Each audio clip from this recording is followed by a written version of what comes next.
একই সাথে ৩ ধরনের টেক্সচারে আলুর চপ এর আগে কি কখনো ট্রাই করেছেন? আপনি যদি ভেবে থাকেন আলুর চপ শুধু বেসন দিয়েই তৈরি হয়, তবে আজকের ভিডিওটি আপনার জন্য একটা বড় সারপ্রাইজ।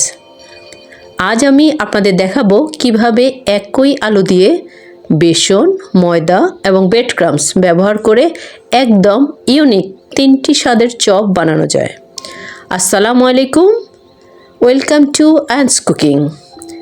আশা করি যে যেখানে আছেন আল্লাহর রহমতে ভালো আছেন। ইফতারের টেবিলে আলুর চপ ছাড়া আমাদের অনেকেরই চলে না, তবে আজকের এই চপগুলো হবে সাধারণের চেয়ে আলাদা। এক একটা ফুটবলের মতো ফুলকো আর মুখে দিলেই মুচমুচ শব্দ হবে। আমার আজকের রেসিপিতে এমন কিছু সিক্রেট টিপস শেয়ার করেছি যা ফলো করলে আপনার চপগুলো হবে একদম দোকানের মতো পারফেক্ট। ট্রিক্সগুলো জানতে হলে ভিডিওর শেষ পর্যন্ত চোখ রাখুন। কথা না বাড়িয়ে চলুন তাহলে রেসিপিতে ফিরে যাই। এই ভিন্ন স্বাদের 3টি স্পেশাল আলুর চপ তৈরি করে ফেলি। আলুর চপ তৈরি করার জন্য আমি এখানে কিছু আলু নিয়েছি। আলুগুলোকে প্রথমে সেদ্ধ করে ভালো করে ম্যাশ করে নিচ্ছি। গরম থাকা অবস্থায় ম্যাশারের সাহায্যে আলুগুলোকে খুব ভালো করে ম্যাশ করে নিচ্ছি।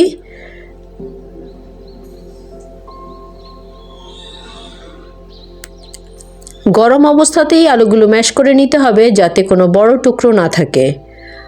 আর অবশ্যই চেষ্টা করবেন গরম অবস্থাতেই করতে, এতে করে আলুগুলো খুব ভালোভাবে ম্যাশ হয়ে যায়, এতে কোনো বড় টুকরো থাকার চান্স থাকে না। তাছাড়া আলু যতটা ঠান্ডা হতে থাকে ততই কিন্তু স্টিকি হতে শুরু করে, আর আলু স্টিকি হয়ে গেলে যে কোনো স্ন্যাক্স বা নাস্তার আইটেম তৈরি করতে প্রবলেম হয়। এখানে আমি 200 গ্রাম মুরগির মাংস নিয়েছি আলুর চপগুলোকে আরেকটু স্পেশাল করব বলে। মাংসগুলোকে আমি সেদ্ধ করে ঝুড়ো ঝুড়ো করে নিয়েছি। এখন মাংসগুলোকে আলুর চপের মধ্যে দিয়ে দিচ্ছি পেঁয়াজ কুচি 1 কাপ, এরপর দিব ধনেপাতা কুচি 1 কাপ, দিয়ে দিচ্ছি 8টি কাঁচামরিচ কুচি। আমার কাছে আলুর চপটা একটু ঝাল ঝাল হলেই ভালো লাগে, এখানে এজন্য আমি চিলি ফ্লেক্সটাও দিয়ে দিচ্ছি 1 চা চামচ। তারপর দিয়ে দিব 1 চা চামচ ধনিয়া গুঁড়া, এরপর দিচ্ছি গরম মশলা 1 চা চামচ, দিব স্বাদ মতো লবণ। এখন এই সমস্ত উপকরণগুলোকে আমি খুব ভালো করে মিক্স করে নিচ্ছি।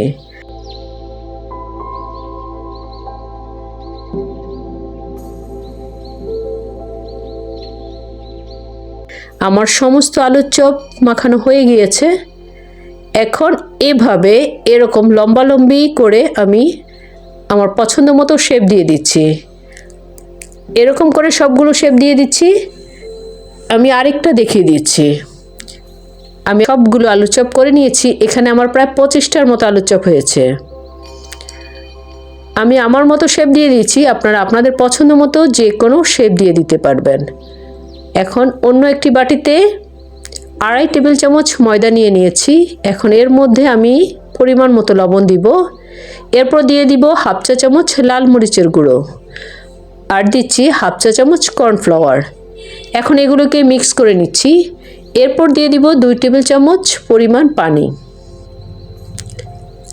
এবারে ময়দাগুলোকে আমি ঝুড়ো ঝুড়ো করে নিচ্ছি, ঠিক এরকম হতে হবে। ময়দার কোটিংটা কিন্তু খুব ভালো হতে হবে, পানিটা অবশ্যই আস্তে আস্তে দিতে হবে, না হলে ময়দার কোটিংটা কিন্তু ভালো হবে না।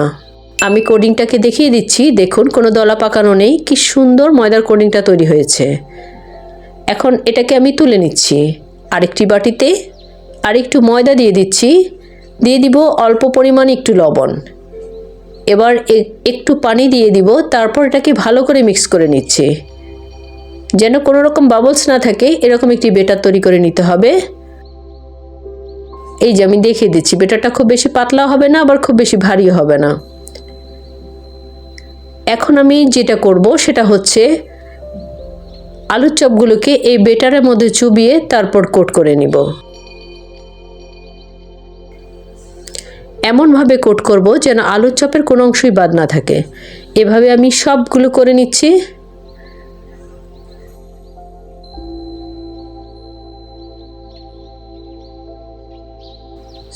সেকেন্ড স্টেপে আমি বানানোর জন্য ব্রেড ক্রাম্ব নিয়েছি। একইভাবে বেটারের মধ্যে আলুর চপগুলোকে চুবিয়ে ব্রেড ক্রাম্বে কোট করে নিচ্ছি। এভাবে সবগুলো কোট করে নিব।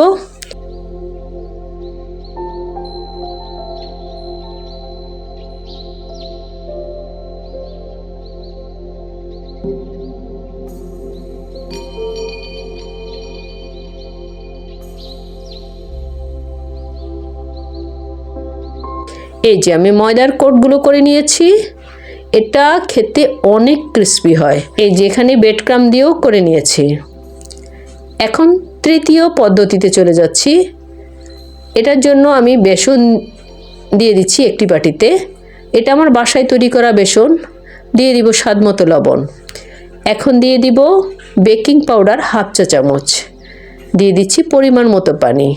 ভালো করে মিক্স করে একটি বেটার তৈরি করে নিব। এটা বেশি পাতলা হবে না, আবার বেশি ভারী হবে না, ঠিক এরকমভাবেই করে নিতে হবে। আমার এক গ্লাসের প্রায় সবটুকু পানি লেগেছে। এখন চলে যাব নেক্সট ধাপে। এর মধ্যে যারা লাইক দিতে ভুলে গিয়েছেন তারা লাইক দিয়ে চ্যানেলটাকে সাবস্ক্রাইব যদি করা না থাকে তাহলে চ্যানেলটাকে সাবস্ক্রাইব করে আমার পাশেই থাকবেন। এখন একটি চুলায় প্যান বসিয়ে এর মধ্যে তেল দিয়ে দিব। এগুলোকে ডুবো তেলে ভাজতে হবে। এখন একে একে সবগুলো উপকরণকে বেসনে চুবিয়ে তেলের মধ্যে ভেজে নিব। ভালো করে ভেজে নিতে হবে। কিছুটা ব্রাউন কালার হলে আমি এগুলোকে তুলে নিচ্ছি।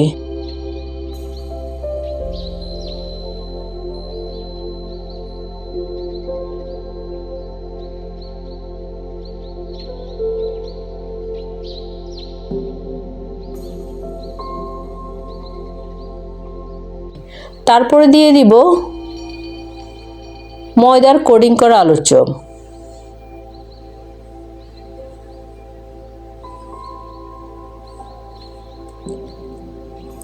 ভালো করে সবগুলো আলুর চপকে ভেজে নিচ্ছি।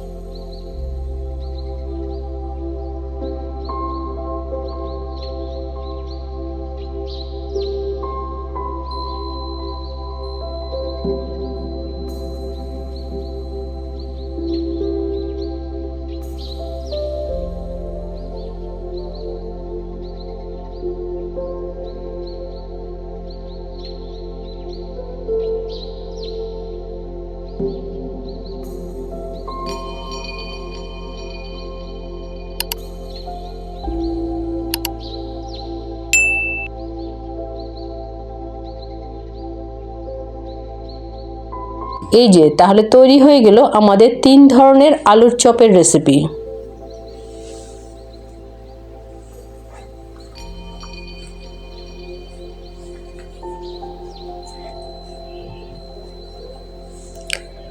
আশা করি 3 ধরনের আলুর চপের ইউনিক আইডিয়াটি আপনাদের কাছে ভালো লেগেছে। সহজভাবে বোঝানোর চেষ্টা করেছি যাতে আপনার ইফতারে ঝটপট এটা তৈরি করতে পারেন। কমেন্ট করে অবশ্যই জানাবেন কোন প্রকারের আলুর চপটি আপনার বেশি পছন্দ হয়েছে, বেসন, ময়দা নাকি ব্রেড ক্রাম্বস।